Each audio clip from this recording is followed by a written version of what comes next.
O equipo de goberno levará mañá a pleno para a súa aprobación a proposta de asinar un convenio coa Academia Galega de Seguridade Pública para o desenvolvemento de todos os procesos selectivos das plazas de Policía Local e auxiliares no Concello. Segundo explicou o rexedor, o obxectivo deste convenio é que a Xunta asuma a convocatoria de prazas vacantes, a formación e o período de prácticas das distintas categorías do corpo da Policía Local. O motivo deste convenio, que xa sería a terceira vez que o levamos a pleno, é cubrir o antes posible todas as plazas vacantes que temos dentro da plantilla do corpo da Policía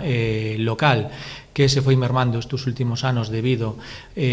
a xubilacións por parte da plantilla. E, bueno, isto que nos garantiza ser máis garantistas ahora dos procesos selectivos, porque esos procesos selectivos se van a facer dentro da Academia, nos procesos anuales que ten a propia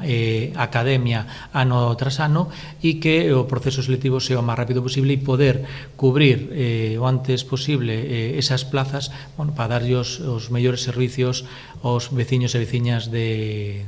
Boiro. Na actualidade existen prazas pendentes de cubrir na Policía Local debido ás xubilacións, e a intención do Goberno municipal é poder cubrilas a maior brevidade de tempo posible, para así poder prestar un mellor servizo en materia de seguridade á veciñanza.